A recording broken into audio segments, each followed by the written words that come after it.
Up-and-coming welterweight Vergil Ortiz Jr. says that he leans a bit towards Errol Spence because he believes he can hurt Terence Crawford in the mythical Spence versus Crawford fight. What up, fight world? It's your boy Ego, and I'm back with some more boxing. Make sure you smash the like button. Also, subscribe to my channel for the latest and greatest in boxing. If you want to become part of the gang, notification gang, please hit the bell icon. Shout out to the super chats, channel donations, the Venmo donations, the Cash App, and the Patreon family. We working. Head over to Patreon, shifting some of the content to the Patreon side of things, and also for the YouTube channel members. So make sure you guys join so you don't miss a thing. Patreon, link in the description. Hit the join button to become a YouTube channel member, which is a join button right next to the subscribe button. Now, Vergil Ortiz Jr., link in the description. He was asked about a potential fight that a lot of people want to see, Errol Spence versus Terence Crawford. You know, he gave both of them credit, but this is what Vergil Ortiz Jr. said. Quote, "I'm going to lean a little bit towards Errol Spence because he does have the power to catch Terence Crawford. I mean, if he does catch Crawford, I think he's going to put him down and he's going to hurt him." Right? He goes on and says, Terence Crawford, he's very technically skilled. I think he's the most technically skilled fighter in all of boxing. So they're both southpaws, and that kind of advantage cancels out right there. So at this point, it's about who makes the smarter moves, of who's the stronger. Whoever plays the right cards is what it comes down to. That'll be a good fight. He says also Maurice Hooker and Regis Prograis, that's going to be a badass fight. They're all postponed at this point, so we're just watching for the dates. So that's his opinion of Crawford versus Spence.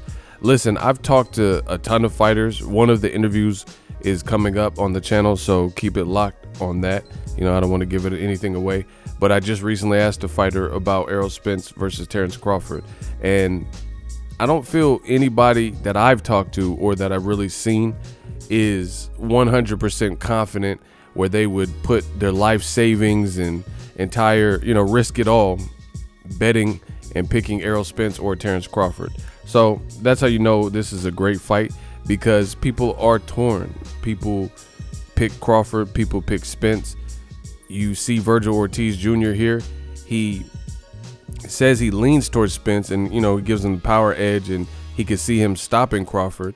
But it does come down to who's smarter, because he also paid Crawford a lot of homage by saying that Crawford's the most technical guy and the most skilled guy in all of boxing.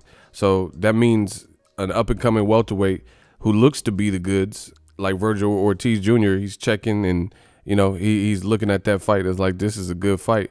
So it's hard to gauge. I don't stay on the fence. If most often I can tell you who I think will win a fight, but that's just one of them fights I really don't know. Errol Spence versus Terence Crawford, and then you add in factors like Errol Spence got in that accident, and God forbid, right, that he's not the same fighter. But you just never know. You never know when you go through something that cataclysmic, like an accident, you know, where he flew out the car and stuff like that. He was unscathed seemingly, but you don't know if he has soreness in his joints or bones or punch retention. You know, you don't really know those things. So I'm hoping and wishing for the best for Errol Spence, but that, to me, I don't know about you guys, but to me has complicated even further. Before the accident, I told you I don't know who was gonna win the fight, but then after the accident, you know, you really don't know, because you don't know the implications or potential. And for you, it's not hating or anything or wishful thinking. It's, you have to consider these things when someone goes through something like that. You know, Vinny Pazienza, for example, you know, bleed for this. After he got in his car accident, they said he couldn't even walk no more. So, you know, you never really know how someone's going to respond to that. So I'm looking forward to it. Either way, I don't know when the fight will happen. I do think Spence is in more of a position with bargaining chips and more of the negotiating power, just because he's aligned with PBC. They have really all the power outside of Crawford. Crawford he's in no man's land in the welterweight division, you know, because Vergil Ortiz Jr. is with DAZN, and he's so young in his career.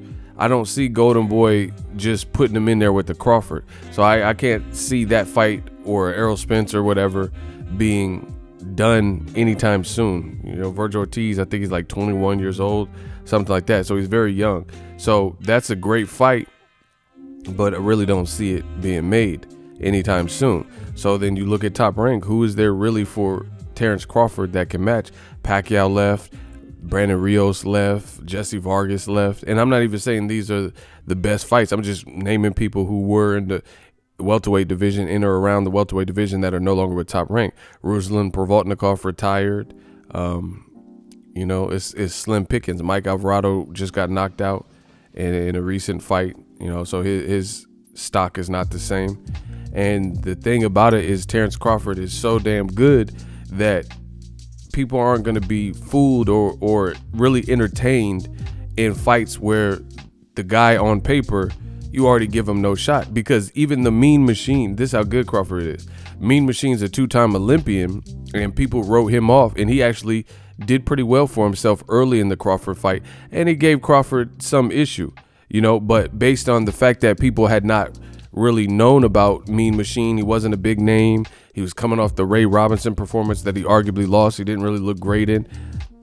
People gave him no shot, and that's an Olympian. That's a two-time Olympian, and people gave him no shot. So can you imagine? You can imagine people with no name or on paper, they don't look like they can eck with Terence Crawford. Then it's going to make it hard to sell those fights, because on paper, it doesn't look like this is going to be a controversial fight. Now, I understand it's boxing, yada, yada, yada. Anything can happen in boxing. I get it. But you have to draw in fans from the beginning, from the get-go, so they're anticipating. Like, for example, Joshua versus Ruiz, that was supposed to be, you know, a late replacement that Joshua was supposed to blow through. In the end, Ruiz had other plans, and it ended up being a good fight. But that's not how it was drawn up, you know. So sometimes things like that happen. Or another great example, Josecito Lopez versus Victor Ortiz. They were already talking about Victor Ortiz versus Canelo at the time, Canelo Alvarez. Some of you guys, if you're new to boxing, you may not know that. Victor Ortiz was in line to fight Canelo Alvarez. His last opponent that he really needed to get past was Josecito Lopez. And again, Lopez had other plans and ended up breaking his jaw. So that thwarted the plans, and then Josecito ended up getting the Canelo fight. So it does happen where some guy surprises you, Jeff Horn, Pacquiao, or whatever, these types of fights. But I mean, Crawford, he's just a wrecking ball. He's skilled, he's confident, he has more experience than a lot of guys. And the good thing about Crawford is he's disciplined, where he's not staying out of shape. He's staying in the gym. He knows what he has. He knows it. So he's keeping up with his skill set. So it's going to be hard to catch Crawford by surprise. You know, Mean Machine, maybe you underestimated him a little, but you've seen in the end how it happened. So I do think Errol Spence, like I've been saying, from the beginning, even before more recent times, Errol Spence is in a better position because he has a bigger pool of fighters. That talent pool with Al Heyman fighters in the PBC is so vast. You could put Errol Spence, let's say he wants a tune-up. He could fight Josecito Lopez. Josecito looked good versus John Molina. He has a ton of experience. Like I said, he fought Canelo, right? He fought against Victor Ortiz. He fought Jesse Vargas. You know, he has a deep resume. So if you wanted just to come, and he hurt Keith Thurman, right? So that would be a cool fight to come back to, right? You could put Errol Spence in there with the Omar Figueroa. They're both from Texas. Those are just fights, like surface area, get him back in the door fights. But then for the bigger fights, the fights that they're actually talking about, you got Pacquiao, you got Danny Garcia, you got Keith Thurman, you got a Sean Porter rematch, you got Ugas who says that Spence is a quality fighter and arguably beat Sean Porter, who gave Errol Spence a tough fight. You know, so the talent pool is just deeper. Sergey Lipinets, I think, looked very good versus Lamont Peterson. So point blank period, Crawford don't have those same type of options at his disposal. So a lot of people are kind of prematurely rushing the Crawford Spence fight and talking about it, but I don't see it happening. I'm telling you, because PBC is building stars. Gervonta Davis, Wilder, Errol Spence, Charlos, Caleb Plant, David Benavidez. They're building stars. They're going through, in my opinion, the proper channels to build the person, get them some tough fights, get them some, you know, decent fights, and then build the star power. So they're in front of you, and then they start dropping the ball or dropping the bomb where you get the Wilder Fury and stuff like that. That's what you're supposed to do. You know, you're not supposed to burn your fighter out. Fighter's 21 years old and, you know, he got to fight Canelo or straight off rip when he's not ready. You know what I'm saying? You got to go through that, right? So, you know, everyone's talking about Crawford versus Spence. It is a great fight, but again, I don't see it happening. And, you know, Top Rank, they're just not in the position of power in the welterweight division. Or what makes it even worse for Crawford is the same goes for 154. Al Heyman got 154 on lock. So there's not really meaningful big money fights for Crawford to even move up to 54. You know, he could fight Golden Boy's Patrick Teixeira, but, you know, that's not a big fight.